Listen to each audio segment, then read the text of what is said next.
Police file.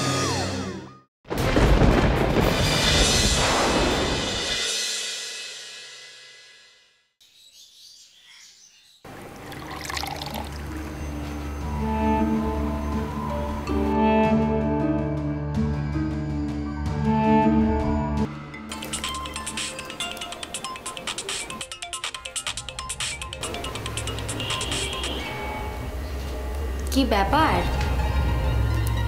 আজ কি সূর্য পশ্চিমে উঠলো নাকি পৃথিবী উল্টো দিকে ঘুরছে? কেন আজকাল কি সূর্য মাঝে মাঝে পশ্চিমে ওঠে নাকি? কি জানি, হতেও তো পারে। স্বয়ং চন্দ্র সূর্য যার হাতে, সে চাইলে কি না হয়, সব হয় সাহেব। ও তাই বুঝি? তার মানে তুমি বলতে চাইছো আমি দেবতা? আমাদের কাছে, সরি, আমার কাছে আপনি দেবতা নন সাহেব, দেবরাজ ইন্দ্র। বাহ, কলির মুখে বেশ কলি ফুটেছে তো। কি করব বলুন সাহেব, এই অলি তো আপনার হাতেই কলি হয়েছে, তাই আপনার গলার আওয়াজ শুনে নিজেকে আর ঠিক রাখতে পারি না। কতদিন হলো নিজের হাতে আপনার সেবা যত্ন করার সুযোগ পাইনি, কতদিন একটু ভালো মন্দ রান্না করে আপনাকে খাওয়াতে পারিনি। ও তাই বুঝি এরকম অবস্থা? সত্যি? সত্যি কিনা সেটা ফোনে কি করে বোঝাই বলুন সাহেব? যাচাই করতে গেলে তো সামনে আসতে হবে, নিজে হাতে পরখ করে দেখতে হবে, টক ঝাল মিষ্টি টেস্ট করতে হবে। কিন্তু আমার তো এখন আর ওই ব্রয়লার মুরগি ঠিক মুখে রোচে না। দেশি মুরগির কষা হলে একটু ভেবে দেখতে পারি। ও মা সাহেব, সে কি কথা? আপনার রুচি তো আমার আদেশ। একটা নয়, দুটো দেশি মুরগি এনেছি, শুধুমাত্র আপনার জন্য। বলেন তো কালই বানিয়ে রাখি? আস্ত তন্দুরি নাকি বিরিয়ানির পিস? একটা বিরিয়ানি আর একটা আস্ত তন্দুরি, আর হ্যাঁ, সাথে অবশ্যই রায়তা।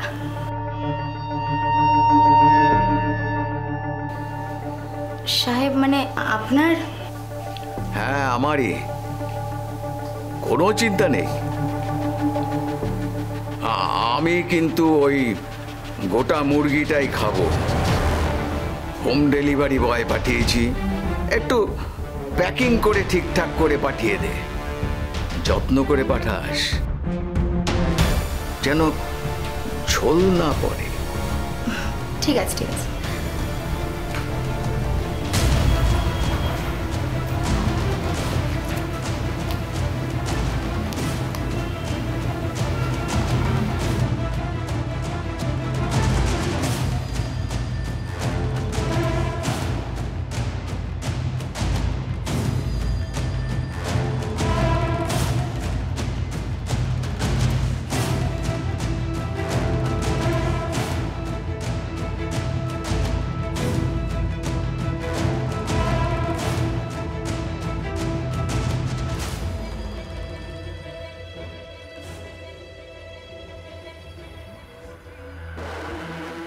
মা, মা, ও মা।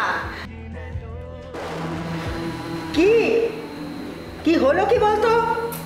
তোর জন্য কি একটু শান্তিতে পুজো দিতে পারবো না নাকি? আরে পরে হবে তোমার পুজো টুজো, বাইরে ইসমাইল এসছে। কে কে এসেছে? আরে ইসমাইল সাহেব পাঠিয়েছে। সাহেব পাঠিয়েছে? সাথে এটা দিয়ে পাঠিয়েছে, পুরো 50। বাবা, সবে সবে তোমার পুজো দিলাম, অমনি তুমি ফল দিলে বাবা। তোমার কি মহিমা বাবা, তোমার কি মহিমা গো বাবা। আরে হয়েছে হয়েছে, এবার কি করবো সেটা বলো। কি করবি মানে? টাকা পাঠিয়েছে, তখন আমাদের আর কি করার আছে শুনে? মানে পাঠিয়ে দেবো? কেন, দরদ একেবারে উঠলে উঠছে নাকি? না হলে কি তুই যাবি? উফ, আরে দিদি তো বলেছিল ওকে গেস্ট হাউসে পাঠাবে। রিতা, ভুলে যাস না, এটা সাহেবের অর্ডার। গেস্ট হাউসের থেকে অনেক ইম্পর্টেন্ট। এটা পিঙ্কিও বুঝবে, আর না হলে আমি ওকে বুঝিয়ে বলবো। তুই মাল পাঠা।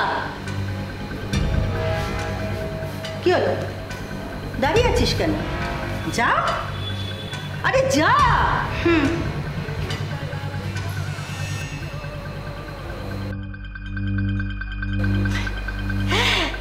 বাবা, তোমার কি মহিমা বাবা! কি আনন্দ আমার, কি আনন্দ! তোমার কি মহিমা বাবা, কি মহিমা তোমার!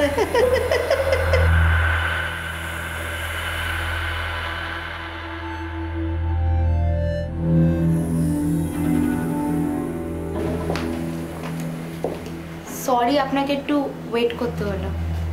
না না, সে ঠিক আছে। আচ্ছা, হয়ে গেছে কি? না না, একটু আপনি তো তখন টিভি দেখুন। চা খাবেন? এই বেশ বলেছেন। এখন কি চা খাওয়ার সময়? তাহলে কি? না না, গাড়ি চালিয়ে যেতে হবে তো, আজ থাক, অন্য আরেকদিন। আচ্ছা, আপনি একটু বসুন, আমি আসছি।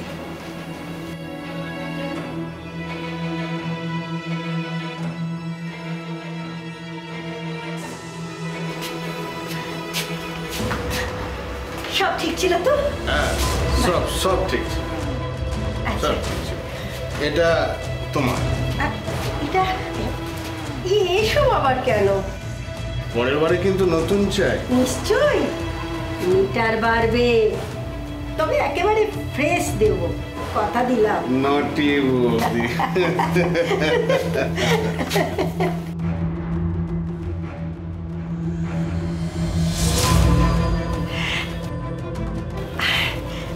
সাহেবকে আমার ভালোবাসা জানাবেন।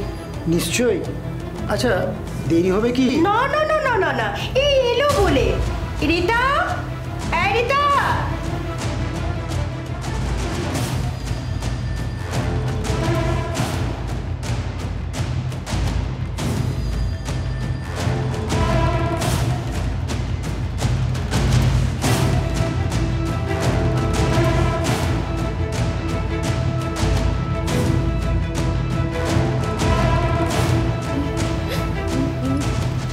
খড়দা থানার অন্তর্গত পানশিলা শান্তিনগর এলাকার আবাসন আপনজনের বাসিন্দা সোনালী চক্রবর্তী এবং রীতা চক্রবর্তী। তারা আমরা মেয়েরা নামে একটি সংস্থা চালান। এই সংস্থার মূল উদ্দেশ্য হচ্ছে অভাবগ্রস্ত মেয়েদের পাশে দাঁড়ানো, তাদের প্রশিক্ষণ দেওয়া এবং কর্মসংস্থান করে দেওয়া নিজেদেরই সংস্থায়। নিঃসন্দেহে মহৎ উদ্দেশ্য, অন্তত স্থানীয় বাসিন্দারা সেরকমই জানত। 2016 সালে এই আবাসনেই কৃষ্ণনগরের বাসিন্দা পিঙ্কি বসাক একটি ফ্ল্যাট কিনে থাকতে আসেন। পিঙ্কি বসাক বিবাহিতা ছিলেন, কিন্তু থাকতেন একাই। এবং কিছুদিন থাকতে থাকতে প্রতিবেশী সোনালী চক্রবর্তী এবং রীতা চক্রবর্তীর সঙ্গে এই পিঙ্কি বসাকের আলাপ হয়। বাবা পিঙ্কি, তোমার পেটে পেটে যে এত কিছু ছিল আমি তো আগে বুঝতে পারিনি। হ্যাঁ, ঠিক বলেছো, আমাদের সব চারাপোনা, আর তোমার সব রাঘব বোয়াল। রীতা, যদি পাড়ার বাজারের মাছের দোকানদার হতে চাও তাহলে চারাপোনা ঠিক আছে, কিন্তু যদি বড় মাছ ব্যবসায়ী হতে চাও তাহলে চারাপোনার সঙ্গে সঙ্গে ইলিশ, পার্শে, রাঘব বোয়ালও রাখতে হবে বই কি। না হলে সব ধরনের কাস্টমারদের মাছ খাওয়াবে কেমন করে? বুঝেছি। তবে যাই বলো পিঙ্কি, তোমার সঙ্গে কাজ করে কিন্তু হেব্বি মজা আছে। আর মাল্লু, সেটা বলো। দাঁড়াও, এখন তো সবে পুকুরে খেলছো, এরপর নদীতে নিয়ে যাব, আর তারপর তারপর তারপর সাগরের হাঙর। হ্যাঁ, কি বলছিস রে পিঙ্কি? একেবারে সাগর, হাঙর? হ্যাঁ, সাগর। সেখানে হাঙরের সঙ্গে খেলার আনন্দই আলাদা। হাঙরের হাঁ জানো তো, যা দেবে সব খেয়ে নেবে। মানে? ও বৌদি, তোমরা শুধু যত পারো বস্ত্র বুনন শিল্প করে যাও, আর বস্ত্র হরণ শিল্পটা আমাকেই সামলাতে দাও। বাংলাদেশ, থাইল্যান্ড, দুবাই গিয়ে যখন আমাদের মেয়েরা তাদের শিল্প দেখাবে, তখন আমাদের অর্থ শিল্পটা কোথায় গিয়ে দাঁড়াবে বুঝতে পারছো? বাহ, দারুণ বললে তো দিদি। দুবাই, থাই, এসব কি বলছিস রে পিঙ্কি?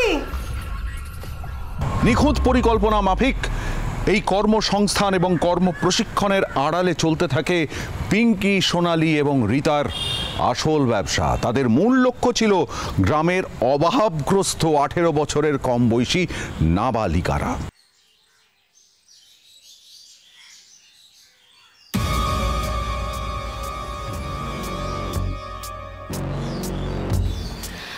আরে রতনবাবু, আপনি এত ভেঙে কেন পড়ছেন? একটু ধৈর্য রাখুন, সাহস রাখুন। আর সাহস কিভাবে রাখবো বলতে পারেন ম্যাডাম? দিনের পর দিন যত যাচ্ছে, একদিকে মহাজনের সুদ চড়ছে, আর অন্যদিকে কাজকর্মের অবস্থা দিন দিন খারাপ হয়ে যাচ্ছে। তার উপর আমার পরিবার, মেয়ে দুটো সতর্কে পড়েছে।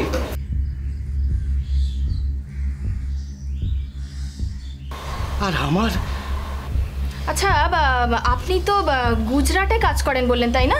জরির ফ্যাক্টরি। হ্যাঁ, এই 2 বছর হয়েছে গেছি ম্যাডাম। সত্যি খুব খারাপ অবস্থা। গ্রামে একা পরিবার, বয়স্থা 2 মেয়ে, এত ধার দেনা, আর অত দূরে আপনি।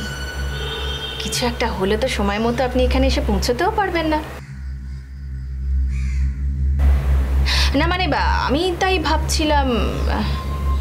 হ্যাঁ ম্যাডাম, আপনাদের লোক গিয়ে যখন আমাদের গ্রামে আপনাদের সংস্থার কথা বলল, তখন আমি ভাবলাম একদিক দিয়ে আমারই সুবিধে। মেয়ে দুটো থাকা পড়া, তার সাথে কিছু কাজ শিখতে পারবে।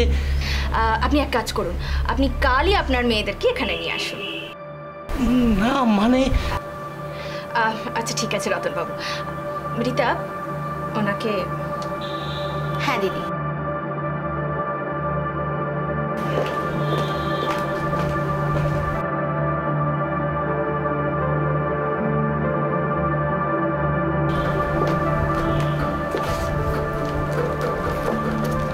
রতনবাবু,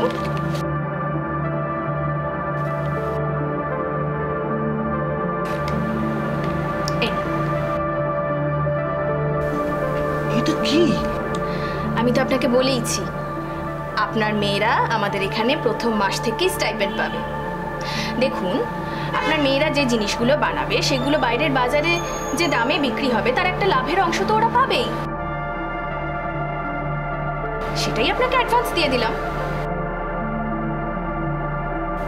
কিন্তু কাজের আগেই টাকা তো পরে তো পেতই, সেটাই আপনাকে আগে দিয়ে দিচ্ছি। এতে আপনার কিছুটা সুরাহা হবে। এই এটা রাখুন। রীতা, ওনাকে দিয়ে একটা ভাউচার সই করিয়ে নাও। হ্যাঁ দিদি।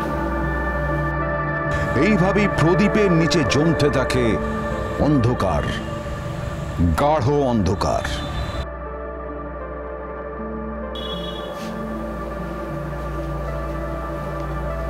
রীতা, ওদেরকে ঘরে নিয়ে যাও।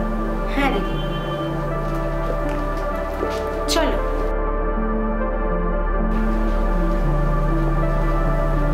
আসো।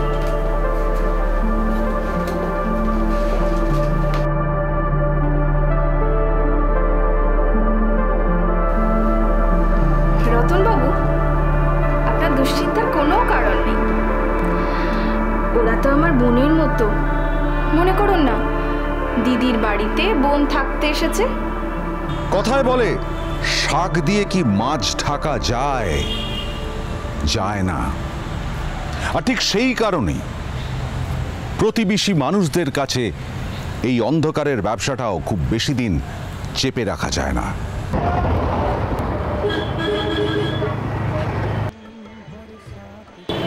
কি গো সুমনদা, কি দেখছো? কি ফ্ল্যাট কিনবে নাকি? না না, আমার কি আর অত সাধ্য আছে যে এখানে ফ্ল্যাট কিনবো? শুধু চক্ষু সুদ করেই কাটবে আমাদের। দে চাটা দে। তা যা বলেছো। এই নাও চা নাও।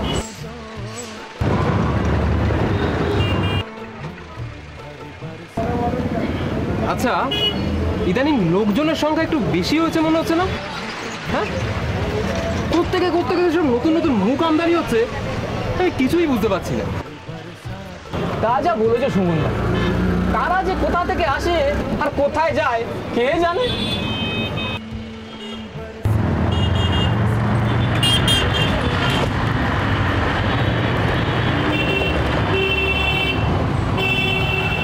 অনুকূল, একটা চা দে।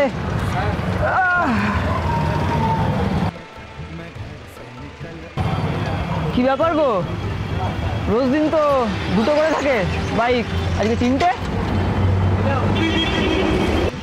দেখেছিস, আমি ঠিক এই কথাটাই এক্ষুনি বলছিলাম। কেন, কাল রাতে তো একখানা বড় গাড়িও এসেছিল।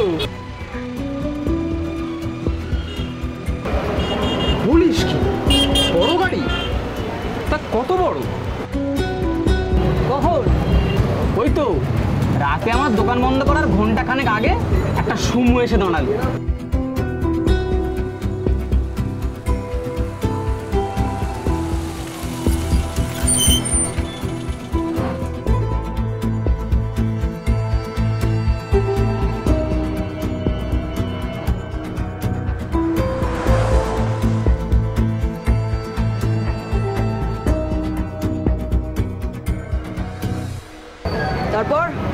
তারপর কি হলো?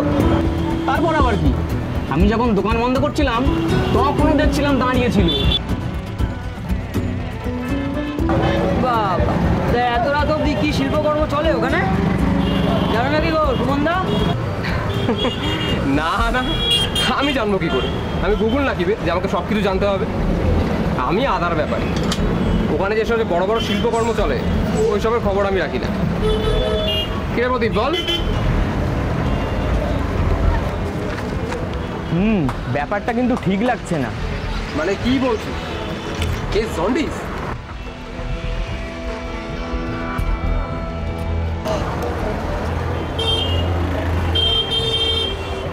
কেসটা জন্ডিস না ক্যান্সার সেটা বুঝতে হবে।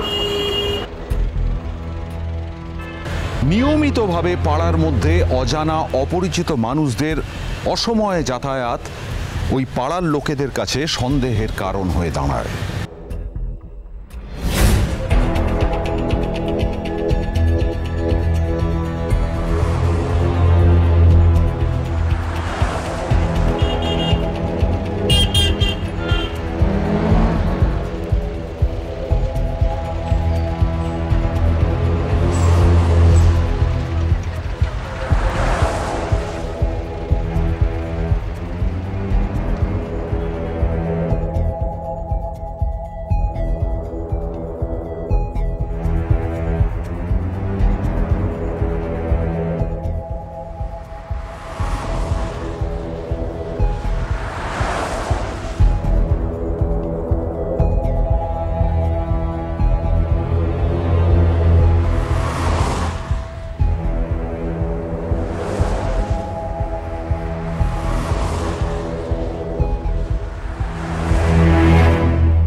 মতি, কি দেখছিস? আচ্ছা নকুল, এটা কার গাড়ি তুই জানিস? আরে দেখ না, তখন দিয়ে হর্ন মেরেই যাচ্ছি, গাড়িটা দেখ কেমনভাবে রাস্তাটা ব্লক করে দাঁড়িয়ে আছে। আরে এক্ষুনি দাদা বেরোবে, কেমন মটকাটা গরম হয় বলতো? আরে এ তো রোজকার ব্যাপার। কি হয়েছে রে? গাড়ি কি করছিস? আরে দেখো না, সেই কখন থেকে গাড়িটা এমনভাবে দাঁড় করিয়ে রেখেছে, মতি তো গাড়ি বের করতেই পারছে না। কার গাড়ি তা জানি না, তবে এই ফ্ল্যাটেই ঢুকেছে। আরে অনেকক্ষণ হয়ে গেল এইভাবে দাঁড় করিয়ে রেখেছে, শালা যেন ওর বাপের রাস্তা।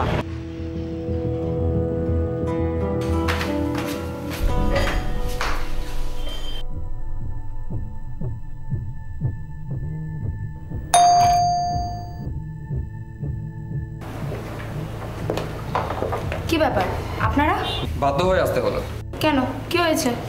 আপনার ফ্ল্যাটে কেউ একজন এসেছে যার গাড়িটা বাইরে এমনভাবে দাঁড় করানো আছে, তার জন্য পেছনের গাড়িগুলো না যেতে অসুবিধা হচ্ছে। একটু সরিয়ে দিতে বলুন।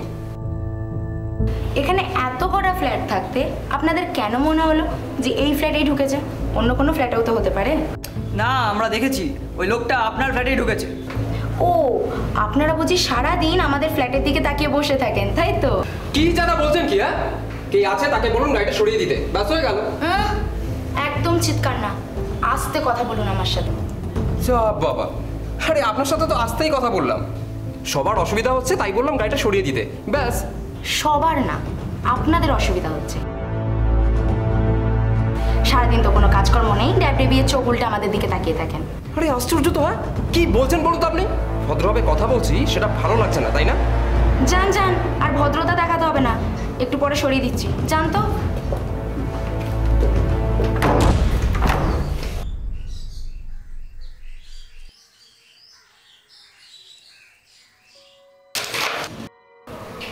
এত রাফলি কথা বললো? রাফলি মানে এমন তেজ দেখালো মনে হলো বলতে গিয়ে কি পাপ করে ফেলেছি। সালা অ্যাটিটিউড কি? বলে নাকি আমরা ওদের দিকে তাকিয়ে থাকি। সালা হিরোইন না জজ ব্যারিস্টার। তারপর গাড়ি সরালো প্রায় 15-20 মিনিট পর। মুখের ওপর দরজাটা বন্ধ করে দিল। সুমনদাও কিছু বলেনি। মেয়েটার মা ছিল ওর সাথে? না, তা দেখিনি, মনে তো হলো মেয়েটা একাই। এবার কিন্তু ব্যাপারটা সিরিয়াস হয়ে যাচ্ছে ভাই, বলছি। এত রেলাবাজি! হ্যাঁ, তারপর আমি নিজে ওদের ফ্ল্যাট থেকে অনেক দিন ধরে অনেক মদের বোতল বেচতে দেখেছি। আরে মদ খাওয়ার জন্য কাউকে কিছু বলা যায় না কিছু করা যায়, ওটা ওদের পার্সোনাল ব্যাপার, ওখানে আমরা কিছু বলতে পারি না।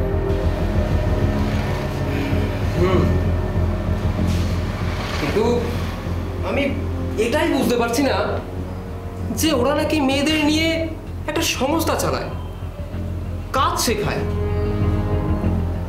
কিন্তু সেখানে রোজ নানান রকম ছেলে পিলে আসে যায়, মদ মৎসব চলে। তারপরেও কি তোর মনে হয় যে এতে আমাদের কিচ্ছু বলার নেই?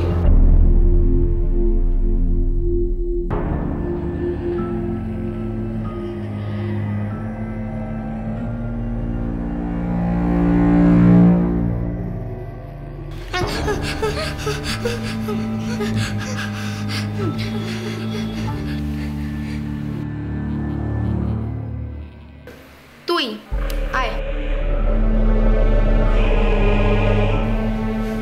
কি হলো, এমন হাঁ করে কি দেখছিস?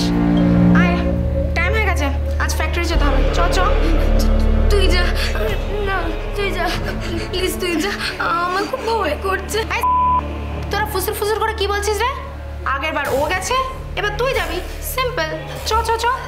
দিদি মানে আমার আমার অমনি অমনি নাকা কান্না শুরু হয়ে গেল, তাই না? দিদি মানে ঠিক আছে, টস করছি।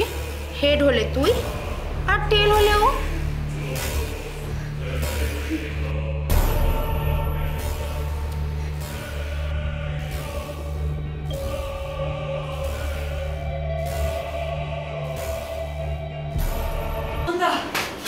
সুমনদা, সুমনদা, বাবা দিদি তো পুরো দামটা নষ্ট করে। প্রদীপদা, প্রদীপদা কোথায়? এই উইকডেসে প্রদীপ থাকে? হ্যাঁ, তুই এরকম চিল্লাচ্ছিস কেন রে? কি হয়েছে? না মানে, আরে মানে মানে মানে কি এইভাবে হাঁপাচ্ছিস কেন তুই?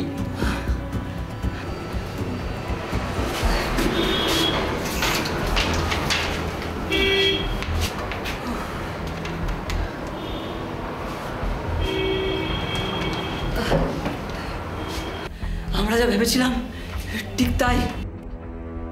সাহা কাকিমার বাড়ি অনেক দিন ধরেই কেবেলের তার পাল্টানোর কথা বলছিল। আমি সময় পাচ্ছিলাম। আজ আমি সাহা কাকিমার বাড়ির পেছন দিকটায় যাই। আমাদের মেন বক্স ওখানেই থাকে।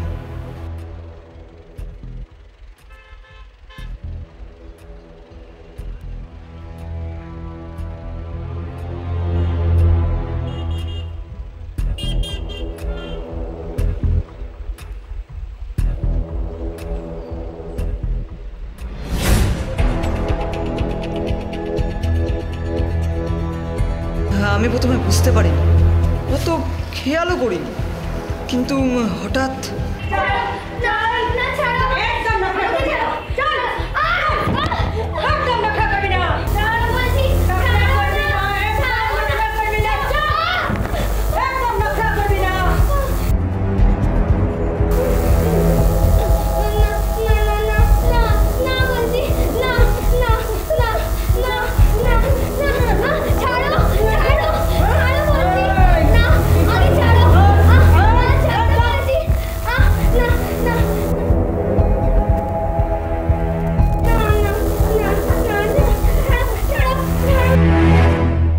Mister Saji Philip, director operation international justice mission, উনি একটা কমপ্লেন ফাইল করেন খর্দা থানায়। উনি একটা বিশ্বস্ত সূত্রে খবর পান যে খর্দা থানার অন্তর্গত শান্তিনগরে অন্তরিক অ্যাপার্টমেন্টে বাচ্চা মেয়েদেরকে সেক্সুয়াল এক্সপ্লয়টেশনের কাজে জোর করে তাদেরকে লিপ্ত করা হয়েছে এবং খর্দা থানাকে এই বাচ্চা মেয়েগুলোকে উদ্ধার করবার জন্য উনি রিকোয়েস্ট করেন। এটা কিন্তু যথেষ্ট এভিডেন্স নয়। মানে দেখুন, আপনাদের মতো আমরাও বুঝতে পারছি, আন্দাজ করতে পারছি, কিন্তু আইন তো আর আন্দাজের ভিত্তিতে চলে না। না কিন্তু স্যার, ও তো নিজের চোখে দেখেছে। হ্যাঁ স্যার। হ্যাঁ, আমরা তো অনেক দিন ধরেই এখানে তো সবই লেখা আছে, আর আমরা তো আপনাকে সব কিছুই বললাম স্যার। বুঝেছি, কিন্তু আমার বোঝাটাই তো শেষ নয়।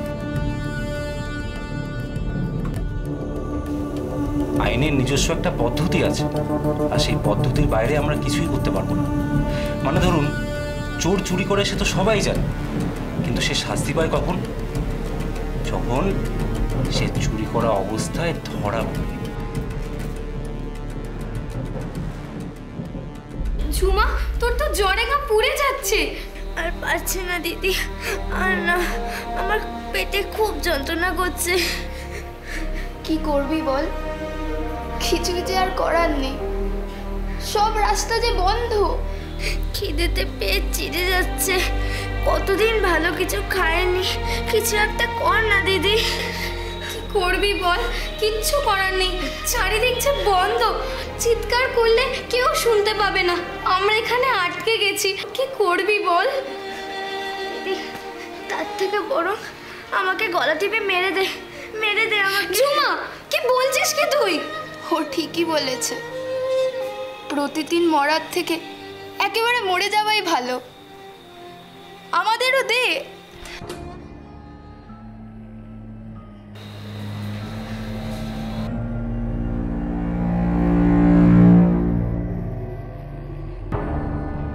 কি হয়েছে? ওরম পড়ে আছে কেন? দিদি, ওর খুব শরীর খারাপ, জ্বরে গা পুড়ে যাচ্ছে। তো জ্বরই তো হয়েছে, মরে তো আর যায়নি রে বাবা। তো ন্যাকামো করার কি আছে? দিদি, কি বলছো কি তুমি? ওর ওঠার মতো ক্ষমতা নেই, ও পারছে না। তো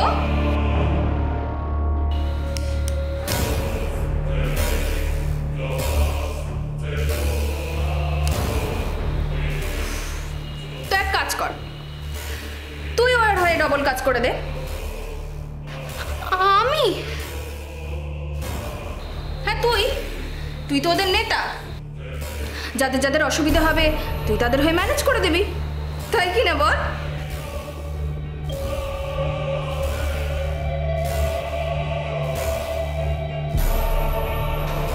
কিরে, করবি তো?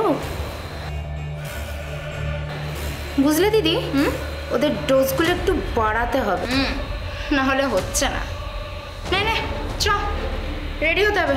চ চ চ। দিদি, দিদি, আমাদের খুব খিদে পেয়েছে, বিশ্বাস করো দিদি, খুব খিদে পেয়েছে।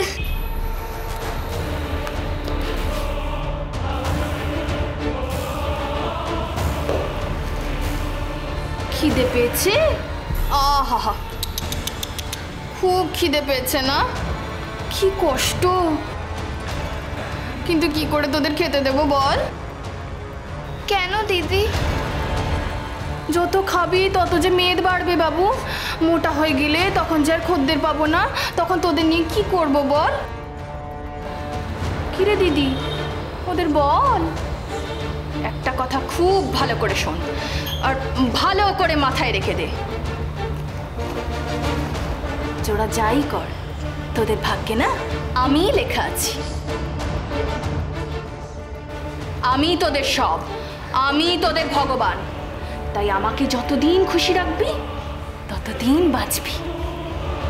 আর যদি বেগড়বাই করিস তাহলে না মরা মানুষের চামড়া দিয়ে চর্মশিল্প শুরু করব।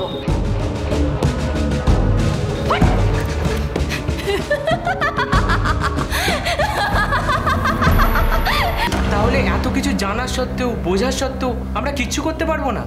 আহা, আমি সে কথা কখন বললাম? বড়জোর আপনাদের এফআইআর নিয়ে আমরা একটা প্রাইমারি তদন্ত শুরু করতে পারি, কিন্তু ব্যাপারটা বুঝুন, 3 জন মহিলা, তার উপর একটা সামাজিক সংস্থাও চালায়।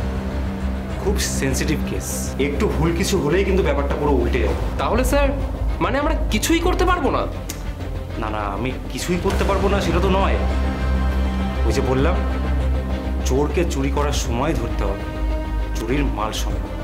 খড়দা থানার পুলিশ কিন্তু বিষয়ের গুরুত্ব বুঝতে পেরেছিল, তাই পাড়ার লোকের সহযোগিতায় তারা অন্য প্রক্রিয়ায় তাদের তদন্ত আরম্ভ করে দেয়।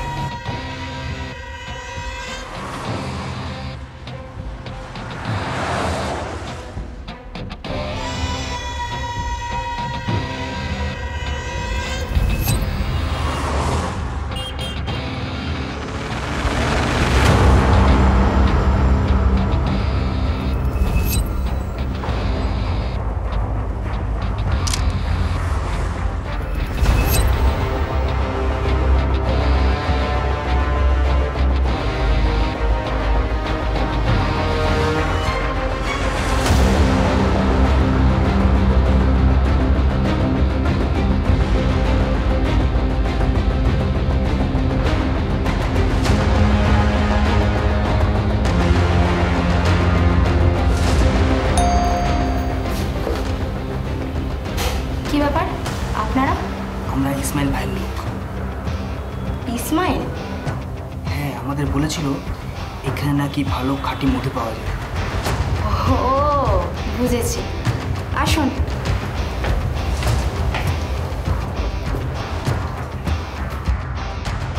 কি ব্যাপার? এনারা ইসমাইল ভাইয়ের লোক, খাঁটি মধু খেতে এসেছে। ইসমাইলের লোক কিরকম? আসলে ইসমাইল ভাইয়ের গ্যারেজের পাশে আমাদের শোরুম, গাড়ির শোরুম। ভাইজানের কাছেই তো আপনার কথা শুনেছি। তাই বলে এই অঞ্চলে নাকি আপনার কাছেই পাওয়া যায় আসলি জঙ্গলি খাঁটি মধু। আচ্ছা, ইসমাইল আমার কথা বলেছে, কিন্তু আপনি আমাকে চিনলেন কি করে? আসলে না, মানে আপনার চোখ, ঠোঁট আর নখরা আর আপনার ফিগার আর আপনার এই জাদু করার কথা এত শুনেছি যে চোখ বুঝেও বলে দিতে পারবো। দেখার কি দরকার? আপনি? আমি বড় মৌমাছি আর ও ছোট মৌমাছি। বাবা, তাই নাকি? তা ইসমাইলের সঙ্গে কি আজই কথা হয়েছে? পিয়াসা এসেছে ওর কাছে জল খেতে, সে জল খাবে, দাম দেবে, চলে যাবে, ব্যাস কাম খাতাম। ভাইজানের সাথে আজকাল কথা হলো, তাতে কি এসে গেল, তাই না? হ্যাঁ, এবার যদি কুয়ো জল না দেয় তাহলে চলে যেতে হবে। না না, তাও ঠিক, তাও ঠিক। আরে আপনারা আমার অতিথি, ভাইজানের লোক, তাই আবার পিয়াসা। জল না খাইয়ে ছাড়লে যে আমার পাপ লাগবে, তা কি হয় রীতা? চলুন।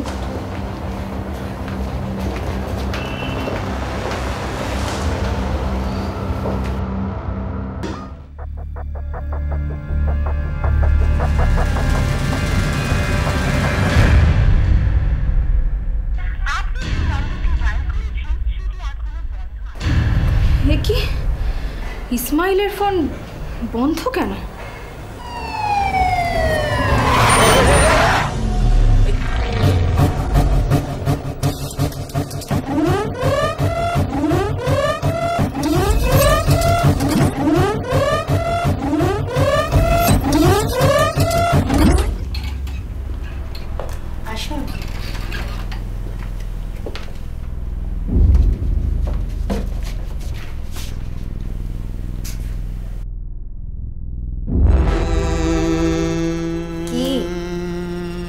এইটা হলো আসলি জঙ্গলি মধু,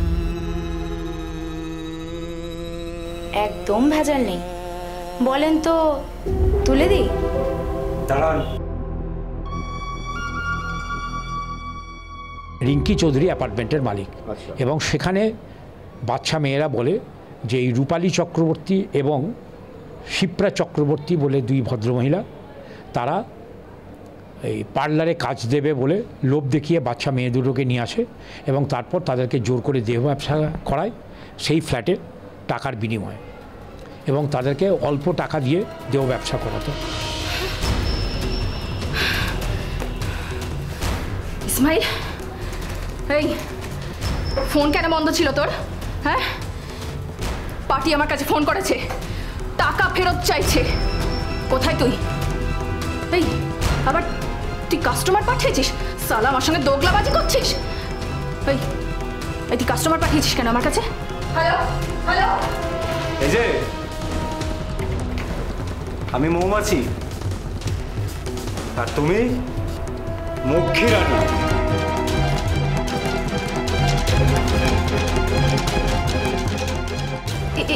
কি আপনি মানে? ঘোষ, দরজা খুলে ওদের ভিতরে আসতে দাও। চল।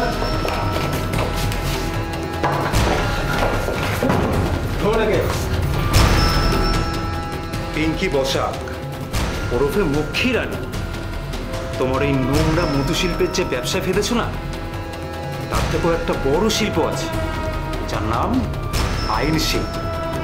আর এই শিল্পের শিল্পী হলাম আমরা, পুলিশ। মানে এভাবে আমি আমার লয়ারের সঙ্গে কথা বলবো। চুপ! তোমার লয়ার? তোমার 2 ইয়ারে না এখন থানায় আস ছাড়ানো হচ্ছে, এরপর তোমারই পালা। এসব ফর্মালিটিস হলে তারপর না হয় লয়ার টাকা যাবে। পুলিশি তৎপরতায় মধুচক্রের মূল পাণ্ডা পিঙ্কি, সোনালী এবং সোনালীর মেয়ে রীতাকে গ্রেপ্তার করা হয়। তাদের বিরুদ্ধে প্রথমে সুও মোটো রেজিস্টার করা হয় এবং পরবর্তীকালে পক্সো আইনে মামলা রুজু করে ব্যারাকপুর কমিশনারেট। ফ্ল্যাট থেকে মদের বোতল, condom, contraceptive pills, mobile phones, তারপর নোটবুকে বিভিন্ন নাম্বার, অন্যান্য মেয়েদের সেক্স ডিল টাকা মেয়েদের কাছ থেকে ওই শিপ্রা চক্রবর্তী, রূপালী চক্রবর্তী এবং রিঙ্কি চৌধুরীদের কাছ থেকে পাওয়া যায়।